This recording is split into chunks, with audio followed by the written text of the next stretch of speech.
course, every race week for Formula One, he puts out an article exclusively for us. First of all, Nick, how are you doing? And how are you feeling about the Formula One season so far? Well, I'm doing great, and I'm actually blown away with what's happened recently in the world of F1. Of course, big news is that Daniel Ricciardo is in, Nick de Vries is out, in one of the quicker driver swaps we've seen in recent memory. Now, why was this driver swap made, and is it one that you anticipated for the last few weeks?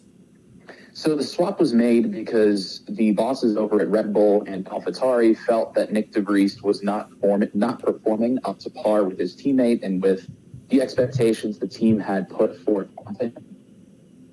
And I think this was made so early on. I kind of anticipated it coming at least at some point this season, not this early though. But I think it's twofold. One is that AlphaTauri wants somebody who can compete with Yuki Tsunoda.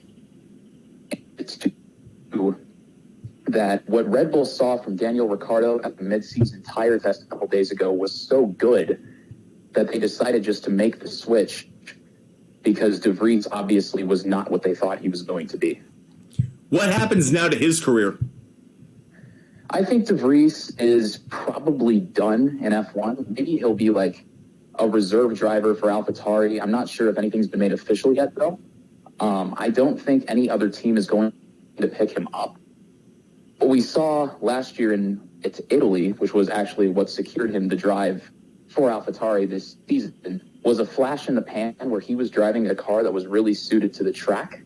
And AlphaTauri just decided to go off of that one race and bring him in. But with the larger sample size, it's obvious that the pace isn't there, so I don't really see a path for him to get back into Formula One. What happens to a driver when they're done with Formula One? What is the senior tour, so to speak? Well, we've seen a few drivers take a couple different paths.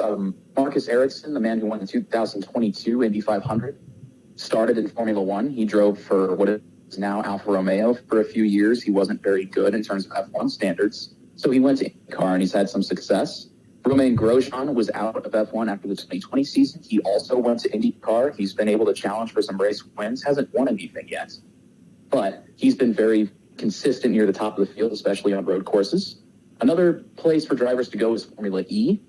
Former Alfa Romeo driver Antonio Giovinazzi started in Formula One, couldn't quite hack it, and then he went to Formula E. He's been racing there, I think, for a couple of years now. So mostly it's other open wheel series inside or outside of Europe. Beyond this driver swap, are there any other storylines at this point in the season that have your attention?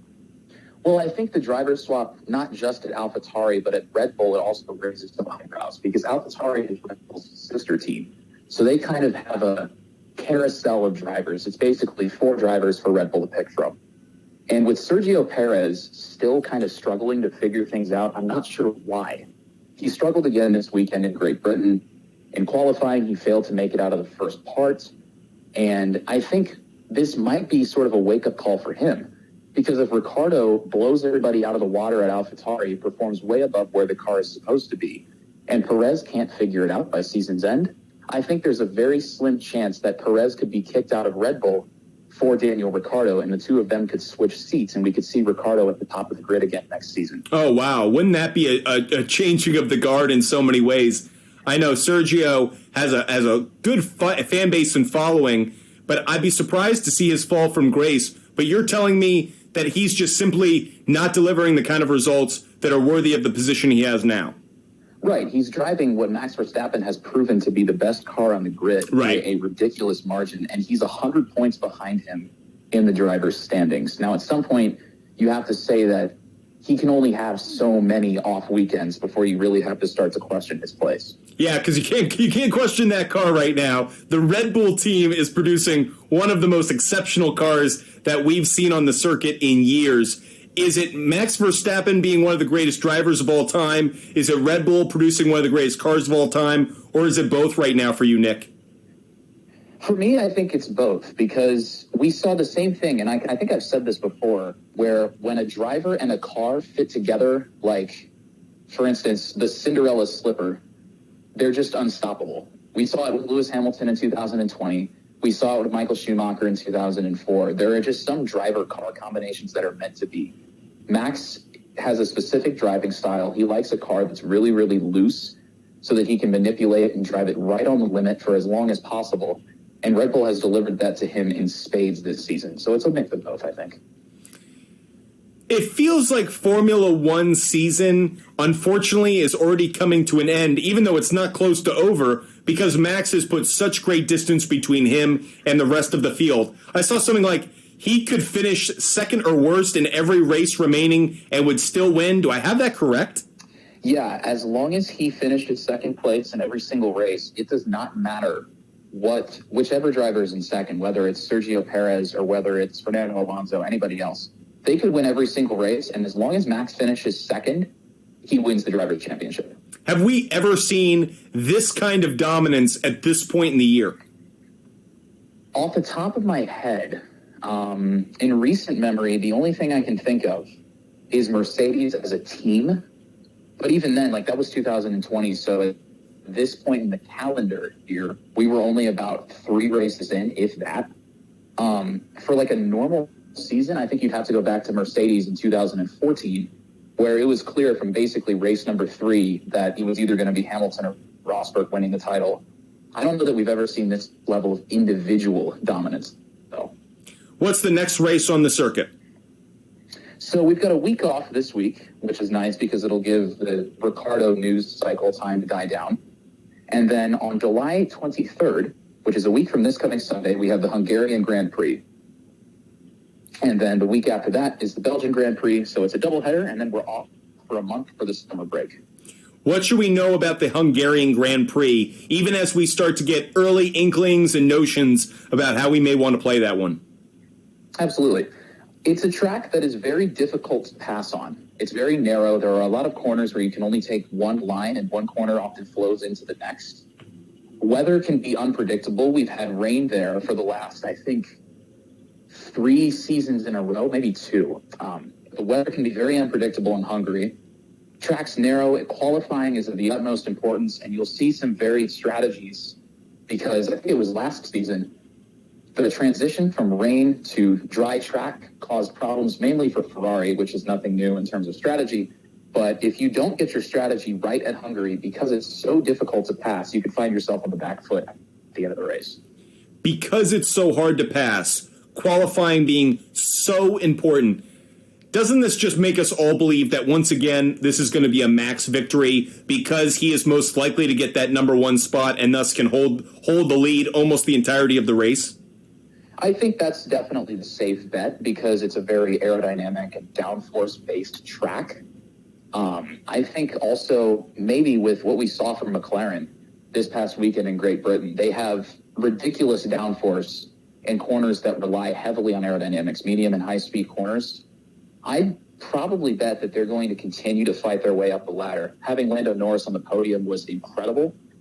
And I think McLaren's got a real shot at taking the fight to Mercedes now, especially considering Mercedes still is kind of struggling with rear downforce, and it's very important at a track like Hungary.